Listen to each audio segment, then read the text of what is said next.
പൊങ്കാല എന്ന സിനിമയെക്കുറിച്ച് നിങ്ങൾക്കുള്ള ചോദ്യങ്ങൾ, അല്ലെങ്കിൽ നമ്മുടെ ഈ ഇപ്പോൾ അവരുടെ ഷൂട്ടിൻ്റെ സമയത്ത് എക്സ്പീരിയൻസ് എല്ലാം നമ്മുടെ അടുത്ത് ഷെയർ ചെയ്തു.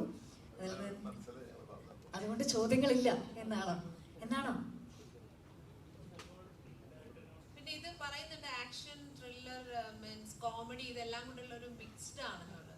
അപ്പൊ അങ്ങനെ ഒരു കഥാപാത്രം എല്ലാം കൂടെ ചേർന്നൊരു കഥാപാത്രം വരുമ്പോൾ അതിൻ്റെതായിട്ടുള്ള ഒരു എഫേർട്ടും വ്യത്യാസം ഉണ്ടാവും. ഇതില് I don't think I am very funny ഈ പടത്തില്. ഇതില് അത്യാവശ്യം സീരിയസ് ക്യാരക്ടറാണ് എൻ്റെ. ഈ ഫിസിക്കൽ പരിപാടിയായിരുന്നു കൂടുതലുണ്ട്. ഞാൻ അവനോട് ചോദിച്ചിട്ടുണ്ട്, പറഞ്ഞു ഇല്ല ചിരിക്കില്ല എന്ന് പറയുമ്പോൾ അങ്ങനത്തെ എന്താ പറയുക, എനിക്കാണ് വേറെ ക്യാരക്ടേഴ്സിനാണ് അങ്ങനത്തെ വേറെ കളേഴ്സൊക്കെ ഉള്ളത്. എനിക്ക് കുറച്ചും കൂടെ ഈ പറഞ്ഞ പോലെ ഭയങ്കര ഫിസിക്കൽ, വെരി മിനിമം ഡയലോഗ്സ്, അങ്ങനത്തെ പരിപാടിയായിരുന്നു. നമസ്കാരം. ബസി പണ്ട് ഒരു വട്ടം ഇന്റർവ്യൂ എടുക്കുമ്പോൾ പറഞ്ഞിട്ടുണ്ട്, ഒരു പയ്യൻ റാൻഡായിട്ട് ഒരു മാളിൽ വെച്ച് കണ്ടപ്പോൾ ബാസിയോട് പറഞ്ഞു, ഞാൻ ഇപ്പോൾ സിഗരറ്റ് വലിക്കും, ബാസി സിഗരറ്റ് വലിക്കുന്നത് കണ്ടിട്ട് ഇംപ്രസ്ഡ് ആയിട്ട്. അപ്പോൾ ബാസി പറഞ്ഞു, ഞാൻ സിനിമയ്ക്ക് വേണ്ടി മാത്രം ചെയ്യുന്നതാണ്, നിങ്ങൾ ഒരിക്കലും അത് എമുലേറ്റ് ചെയ്യരുത് അതെടുത്തിട്ട് എന്നുള്ളത്. അപ്പം ഇപ്പോൾ എല്ലാ കാലത്തും ബാസി വൺസ് ഫിലിം ജേർണി സ്റ്റാർട്ട് ചെയ്തതിന് ശേഷം യൂത്തിൻ്റെ വല്ലാത്തൊരു ഇഷ്ടവും അഡ്മിറേഷനൊക്കെ ഉണ്ടല്ലോ. അപ്പം ഇങ്ങനെ വയലൻസ് ഉള്ള സിനിമകൾ ചെയ്യുന്ന നേരത്ത് എത്രമാത്രം റെസ്പോൺസിബിളാണ്? സിനിമ ഉണ്ടാവും, ആൾക്കാർ സിനിമ ഉണ്ടാ പോരെ. അതിൻ്റെ അപ്പുറത്തേക്ക് അതിൽ കൂടുതൽ വിവരമൊക്കെ മലയാളിക്കുണ്ടെന്നാണ് ഞാൻ വിശ്വസിക്കുന്നത്. ഇനിയിപ്പോൾ ഈ സിനിമ കണ്ടിട്ട് ആരെങ്കിലും എന്തെങ്കിലും ചെയ്യുമെന്ന് എനിക്ക് തോന്നുന്നില്ല. അതുകൊണ്ടല്ല ആൾക്കാർ എന്തെങ്കിലും ചെയ്യണത്. എനിക്ക് തോന്നുന്നു life reflex art reflex life. അതൊരു എന്താ പറയുക, ഒരു പ്രൊജക്ഷനാണ്. നമ്മുടെ മനസ്സിലുള്ളൊരു സാധനവും അതൊരു എന്താ പറയുക, അതൊരു എക്സ്പ്രഷനാണ്. അതിനെ ബേസ് ചെയ്തിട്ട് എന്തെങ്കിലുമൊക്കെ ചെയ്യണമെങ്കിൽ അതിന് വട്ടായിരിക്കണം ആൾക്കാർ. സോ സിനിമകളിൽ അതിനുള്ള ഒരു ഇപ്പം ബിനിലൊരു ആർട്ടിസ്റ്റാണ്. ബിനിലിന് ഇഷ്ടമുള്ള പാഠം അവൻ ചെയ്യുള്ളൂ, അല്ലെങ്കിൽ അവന് വേറെ എന്തെങ്കിലും പരിപാടിക്ക് പോകുമായിരുന്നു. അപ്പോൾ ആ ഒരു എന്താ പറയുക, ഫ്രീഡം എല്ലാവർക്കും വേണ്ട, എല്ലാ ആർട്ടിലും. അയ്യോ ഞാനിത് ചെയ്തിട്ടുണ്ടെങ്കിൽ ഇതാരെല്ലാം കണ്ടിട്ട് എന്തെങ്കിലുമൊക്കെ ചെയ്താലാന്ന് വിചാരിക്കാൻ പറ്റില്ല. അപ്പോൾ അത് ആർട്ടാവുമെന്ന് എനിക്ക് തോന്നുന്നില്ല. ആർട്ടിന് അതിൻ്റെതായ ഫ്രീഡം. സിനിമ അങ്ങനത്തെ ഒരു മീഡിയ ആണ്. എനിക്ക് തോന്നുന്നില്ല നമ്മുടെ I don't have any that kind of responsibility ആൾക്കാരെ പഠിപ്പിക്കാനോ തിരുത്താനോ മാറ്റാനോ. നമ്മൾ പൊളിറ്റിക്കലാണ് നമ്മളെല്ലാവരും. നമ്മൾ സിനിമ ചെയ്യണം, അത്ര ഉള്ള. അതിൽ കൂടുതൽ ഐ ഡോണ്ട് തിങ്ക് സോഷ്യൽ എന്താ പറയുക, ഭയങ്കര പരിപാടികളൊന്നും അങ്ങനെ തലയിൽ വെച്ചുകൊണ്ട് നടക്കരുത്. ഇതൊരു സിനിമ മാത്രമാണ്. 11 ഫൈറ്റ്സ് ഉണ്ടെന്നല്ലേ പറഞ്ഞിട്ടുണ്ടായിരുന്നു. അപ്പം ഫൈറ്റ് കൊറിയോഗ്രഫിയിൽ എത്രമാത്രം ഒരു ഡിഫറൻസ് കൊണ്ടുവരാൻ, അല്ലെങ്കിൽ ഒരു യുണീക്നെസ് കൊണ്ടുവരാൻ? സേ ഫോർ ഇൻസ്റ്റൻസ് ഇപ്പം വിക്രം എടുത്ത് നോക്കുകയാണെങ്കിൽ വിക്രത്തിനകത്ത് ഓരോ ഫൈറ്റ് സീക്വൻസിനും അവിടെ ഉപയോഗിച്ചിട്ടുള്ള പ്രോപ്പർട്ടീസ് ഒക്കെ ഭയങ്കര രസമായിരുന്നു. ഒരു ഫൈറ്റിനകത്ത് ശബ്ദം ഉണ്ടാവാൻ പാടില്ല, സോ ദാറ്റ് അവർ ലാപ്ടോപ്പ് പേപ്പറോയിറ്റ് ഒക്കെ ആ രീതിയിൽ ഉപയോഗിച്ചു. ഒരു സ്ഥലത്ത് ഹാൻഡ്സ് ഉപയോഗിക്കാൻ പാടില്ല, ഫുൾ ഗൺസ് ഉപയോഗിക്കണം. അതിനെ അങ്ങനെ അത്ര ടെക്നിക്കൽ അല്ല അറിയാം നമുക്ക്. നമ്മുടെ കൂടെ ഈ പറഞ്ഞ പോലെ ഒരു ബഡ്ജറ്റിൻ്റെതായ നോ നോട്ട് റിയലി. എനിക്ക് മനസ്സിലായി, ആളുകൾ ചോദിച്ചാൽ മനസ്സിലായി. ഈ എന്താ പറയുക, ഗാഡ്ജറ്റ്സും അങ്ങനത്തെ ഫൈറ്റ് സീക്വൻസിൽ എന്തെങ്കിലും പുതുതായിട്ടുള്ള പരിപാടി. ഇത് ഭയങ്കര റോ ആയിട്ടുള്ള ഫൈറ്റ് സീക്വൻസസ് ആണ്. നേരത്തെ പറഞ്ഞ പോലെ രാജശേഖർ സാർ വന്നുകൊണ്ട് ഇറ്റ്സ് വെരി എന്താ പറയുക, ഡെയിലി നമ്മൾ കാണുന്നത് നമ്മുടെ ചുറ്റുമുള്ള സാധനങ്ങളൊക്കെ വെച്ചിട്ടുള്ള പരിപാടികളാണ്. പിന്നെ ഇറ്റ് ഈസ് എക്സാജറേറ്റഡ്, ഒരു സൂപ്പർലേറ്റീവ് കോണ്ടെക്സ്റ്റിലാണ് പരിപാടി പോകണം മൊത്തം. കാരണം സിനിമയാണ്, സിനിമാറ്റിക് ആണ് പടം. അങ്ങനത്തെ because it is based out of A true story. ഇപ്പം ഈ ട്രൂ ലൈഫ് ഗാങ്സ്റ്റേഴ്സിനെ പറ്റിയുള്ള അറിവോ വായനയോ എന്തെങ്കിലും രീതിയിൽ ഇങ്ങനത്തെ ഒരാളെ മനസ്സിൽ ഇമാജിൻ ചെയ്യാൻ ഹെൽപ്പ് ചെയ്യാറുണ്ടോ?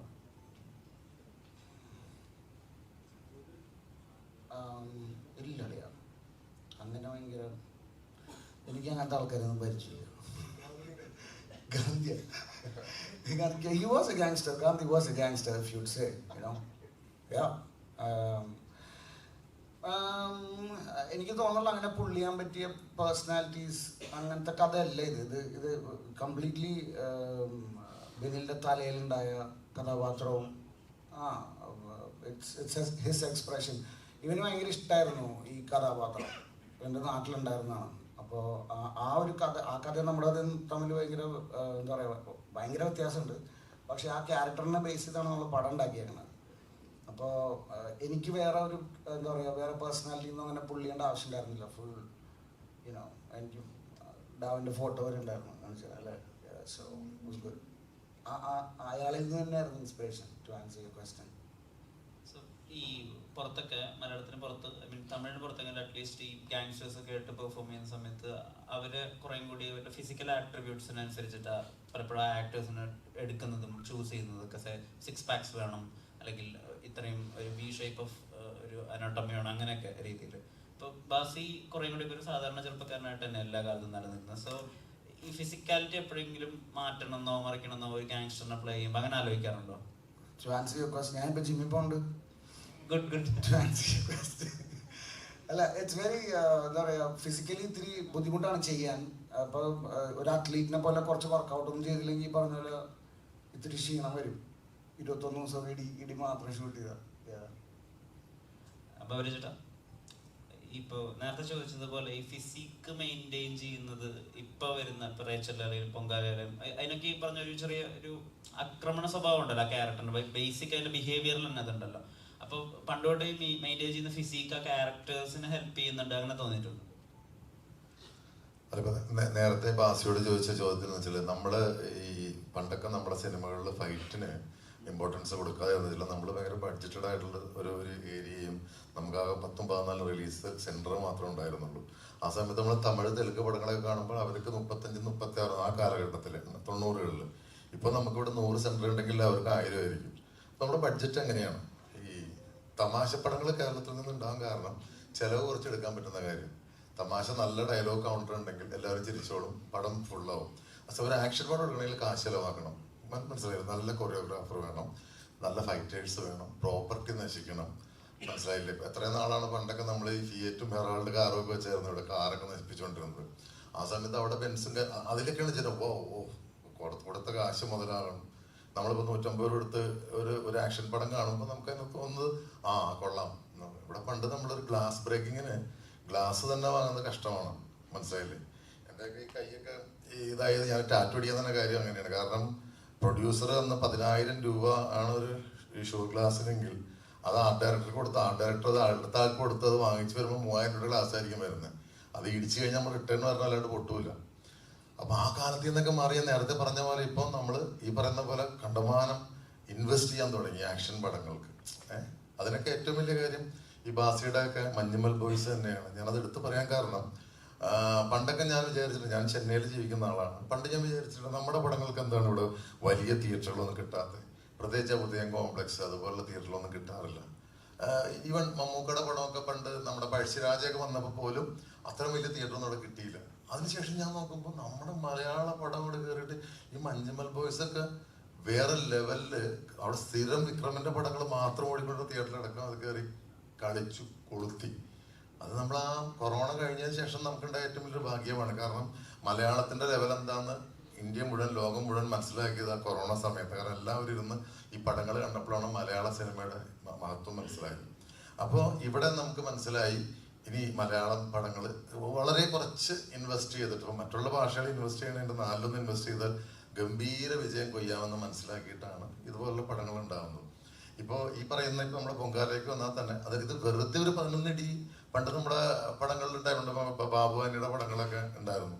ഞാനൊക്കെ 16 ഫൈറ്റ് ചെയ്തിട്ടുണ്ട്. കാലത്ത് മുതൽ തുടങ്ങിക്കഴിഞ്ഞാൽ അനിൽ ബാബുവിൻ്റെ ഒരു പടമുണ്ട് സ്ട്രീറ്റ് എന്ന് പറഞ്ഞിട്ട്, 16 ഫൈറ്റ് അതിനകത്ത്. അപ്പോൾ അതുപോലെയുള്ള ഒരു ഇതല്ല ഇത്. പക്ഷെ ഇതൊരു ഈ കഥയ്ക്ക് വേണ്ടിയുള്ള ഒരു ഇതാണ്. എല്ലാം ഈ പറയുന്ന പോലെ അടിയും ഇടിയും ബഹളവും ഒക്കെ ആണെങ്കിലും അത് കഥയ്ക്ക് വേണ്ടിയിട്ടുള്ളതാണ്.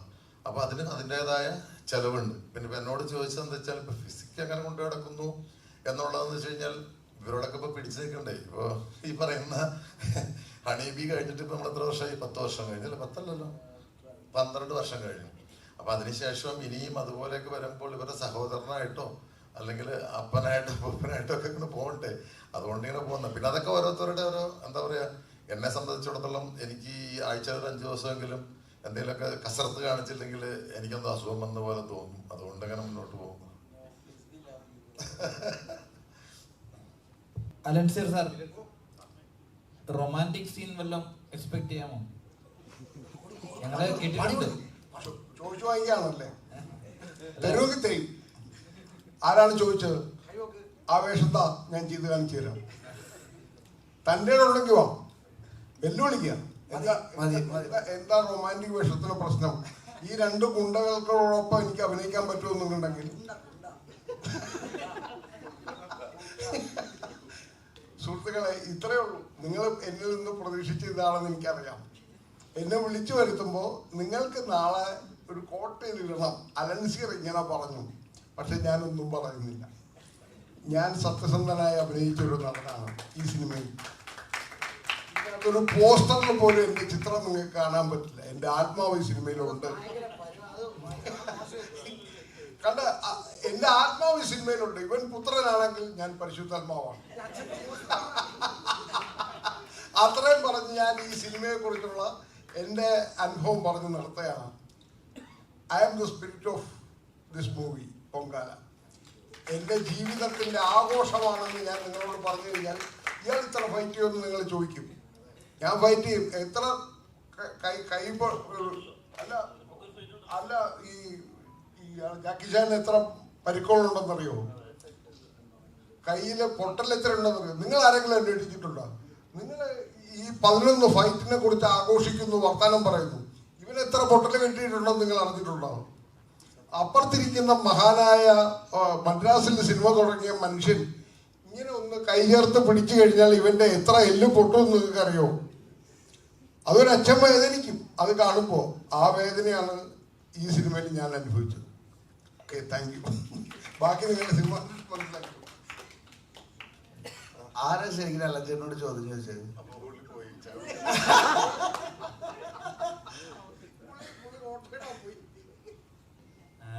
ഒരു വൾണറബിൾ ആയിട്ടുള്ള ഒരു സൈഡ് ഉണ്ടല്ലോ, ഭയങ്കര നിസ്സഹായനായിട്ട്. അത് നിങ്ങൾക്ക് വളരെ നല്ലോണം അറിയാലോ. അല്ല സിനിമയുടെ അകത്തുള്ള ആ ഒരു രീതി ഉണ്ടല്ലോ. ഇപ്പം മഞ്ഞുമൽ ബോയ്സിലാണെങ്കിലും ശരി, ട്രാൻസിലാണെങ്കിലും ശരി. സോ നിങ്ങൾ ഭയങ്കര പെയിനിലൂടെ കടന്നു പോകുന്ന കുറച്ച് നിമിഷങ്ങളുണ്ട്, വളരെ റിലേറ്റബിൾ ആയിട്ട്, വളരെ ഗ്രൗണ്ടഡ് ആയിട്ട്, വളരെ റിയലിസ്റ്റിക് ആയിട്ട് ചെയ്യുന്നത്. അങ്ങനത്തെ വേഷങ്ങളിലേക്ക് ചെയ്യുമ്പോൾ ഫോർ ഇൻസ്റ്റൻസ് ഇപ്പോൾ ഹണി ബി എന്ന് പറയുന്ന സിനിമ അത് വളരെ ഫൺ ഫിലിമാണ്, വളരെ സെലിബ്രേഷൻ കൈൻഡ് ഓഫ് മൂവിയാണ്. പക്ഷെ നിങ്ങൾ 3 തവണ അബു എന്നുള്ള ആ ചിട്ട് തുറക്കുന്ന സമയത്ത് തിയേറ്ററിൽ മൊത്തം ഒരു നിശബ്ദതയായിരുന്നു. സോ അങ്ങനത്തെ വേഷങ്ങൾ, കംപ്ലീറ്റ്ലി പെർഫോമൻസ് ഓറിയന്റഡ് ആയിട്ടുള്ള വേഷങ്ങൾ, ഇതിൽ over the top action mass അങ്ങനത്തെ കാര്യങ്ങളുണ്ട്. അങ്ങനത്തെ വേഷങ്ങൾ ഇപ്പോൾ വരുന്നുണ്ടോ, അതോ കറിയണം അങ്ങനെ ഇങ്ങനെ ഒരു കൊമേഴ്ഷ്യൽ അപ്ഗ്രേഡ് കൊടുക്കാനാണോ ബാസിയുടെ തീരുമാനം? എനിക്ക് അങ്ങനെ കമേഴ്ഷ്യൽ അപ്ഗ്രേഡോ അല്ലെങ്കിൽ ഇങ്ങനെ കടയിൽ നിന്ന് മേടിക്കുന്ന പുതിയ ചിക്കൻ റോളോ അങ്ങനത്തെ ഒരു പ്ലാൻഡ് പരിപാടിയായിട്ട് അങ്ങനെ ചൂസ് ചെയ്യണമല്ല. നല്ല കഥാപാത്രമാണോ, ഞാൻ ചെയ്യാത്തതാണോ, എനിക്ക് ഇൻട്രസ്റ്റിംഗ് ആണോ, എനിക്ക് പൈസ തരുന്നുണ്ടോ, ഞാൻ പണിയെടുക്കും, അത്രേ ഉള്ളൂ. അല്ലാണ്ട് ഇപ്പോൾ അതിൽ കൂടുതൽ കഥ കാണാനൊക്കെ പോയി കഴിഞ്ഞാൽ എനിക്ക് തോന്നുന്നില്ല അതിൽ അർത്ഥം ഉണ്ടാവുന്ന അറിയാം. എൻ്റെ വേഷം പറയുകയാണെ, ചിലർ ഭയങ്കര ആലോചിച്ച് ഓക്കെ അങ്ങനെയാണ് അതൊക്കെ ഉണ്ടാവും. പക്ഷെ എനിക്ക് ഇറ്റ്സ് വെരി ഡിഫിക്കൾട്ട് അങ്ങനെ പ്ലാൻ ചെയ്യാൻ. ഇപ്പോൾ പണ്ട് പഠിക്കുന്ന കാര്യം പറഞ്ഞ പോലെ എനിക്ക് അറിയാമെങ്കിൽ ഓക്കെയാണ്, പഠിച്ചു കഴിഞ്ഞാൽ മറന്നു പോകും, മനസ്സിലായോ? അപ്പോൾ ഇറ്റ്സ് ഡിഫിക്കൾട്ട്. അതൊരു എഫേർട്ട് ഇട്ട് കഴിഞ്ഞിട്ടുണ്ടെങ്കിൽ ഞാൻ എന്തോ ചെയ്യാൻ ശ്രമിക്കണമെന്നുള്ളൊരു സാധനം എനിക്ക് ഓട്ടോമാറ്റിക്കലി വരും. അതെൻ്റെ ഒരു പരിപാടിയാണ്. ബട്ട് ഇങ്ങനത്തെ കഥാപാത്രങ്ങൾ പക്ഷെ കുറെ പേര് ശ്രീനിവാസനെ വളരെ സീരിയസ് ആയിട്ട് ആക്ടിങ്ങിനെ കാണുന്ന ഒരു ആക്ടറായിട്ടാണ് കരുതുന്നത്. ഞാൻ വളരെ സീരിയസ് ആയിട്ട് അഭിനയിക്കുന്നത്. ഞാൻ പറയണത് ഇത് പുള്ളി ചെയ്യുന്ന സ്ഥലങ്ങളെ വളരെ എന്താ പറയുക, വളരെ ബേസിക്കും റിയൽ ആയിട്ടുള്ള അവസ്ഥകളായിരിക്കും. അപ്പോൾ പക്ഷെ ഞാൻ കഥാപാത്രങ്ങൾ അങ്ങനെ ഇങ്ങനത്തെ കഥാപാത്രങ്ങൾ ചെയ്യാം അല്ലെങ്കിൽ അങ്ങനത്തെ സാധനം അങ്ങനെ പിടിക്കാറില്ല. അങ്ങനെ പിടിച്ചിട്ട് കാര്യമില്ല എന്ന് തോന്നുന്നു. കാരണം നമ്മളിവിടെ ഇപ്പോഴും വളരെ എന്താ നമുക്ക് എല്ലാവർക്കും പ്രൈഡ് തോന്നാവുന്ന രീതിയിലുള്ള സിനിമകൾ ഉണ്ടാക്കാൻ എപ്പോഴും കേരളത്തിൽ, വിച്ച് ഇസ് അമേസിങ്. അപ്പോൾ അത് തന്നെ മുന്നോട്ട് ചെയ്തു പോകാനാണ് എനിക്ക് താല്പര്യം. എനിക്കതൊരു എന്താ പറയുക, ഇപ്പോൾ പുറത്തെ സിനിമകളെയൊക്കെ പോലെ പ്ലാസ്റ്റിക് ആവാനോ ഇപ്പോൾ പൊട്ടിത്തെറിക്കണത് CG മറ്റേ ഇറ്റ്സ് ടു പ്ലാസ്റ്റിക് കുറേ കാര്യങ്ങൾ. നമ്മുടെ ഇവിടെ ഇപ്പോഴും നമ്മൾ കറങ്ങി കുത്തി മറിഞ്ഞ് അടിച്ചിടിച്ച് അങ്ങനത്തെ മൂഡാണ്, which is great, which is still old cinema. അപ്പോൾ ഐ എൻജോയ് ദാറ്റ്. അപ്പോൾ കൂടുതൽ റിയൽ പരിപാടിയിലേക്ക് അതിനെ പിടിക്കാണ്ടിരിക്കുക, കൂടുതൽ എന്താ പറയുക എന്നെ മനുഷ്യൻ എന്നുള്ള രീതിയിൽ അത് അഫക്റ്റ് ചെയ്യാണ്ടിരിക്കണമെങ്കിൽ ഞാനതിന് ഇത്തിരി സൂപ്പർലേറ്റീവായിട്ട് തന്നെ കാണണം. ഓക്കെ, അഭിനയമാണ്, സിനിമയാണ്, മറ്റേ കഥാപാത്രമാണ്, അത്രേ ഉള്ളൂ. അതിൽ കൂടുതൽ സീരിയസ്നെസ്സോ കാര്യങ്ങളൊന്നും ഇതിൽ കൊടുക്കില്ല. കൊടുക്കണം നല്ലല്ലോ തോന്നുന്നു.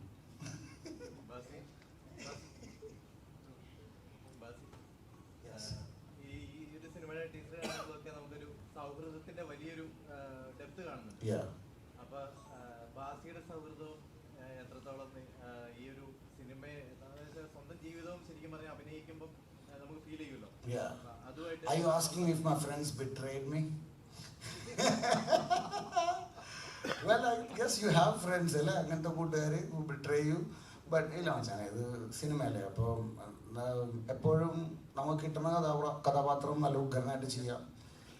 അതിനെ ഏത് എന്താ പറയുക, എന്തൊക്കെ എക്സ്പീരിയൻസ് നിന്ന് പുള്ളി ചെയ്യാൻ പറ്റുമോ അതൊക്കെ പുള്ളി അത്രേ ഉള്ളൂ. അല്ലാണ്ട് എന്താ പറയുക എൻ്റെ ജീവിതം അങ്ങനെയായിരുന്നു, ഈ പടം ഇങ്ങനെയാണ്, ആ മൂടില്ല, അങ്ങനെയൊന്നുമില്ല.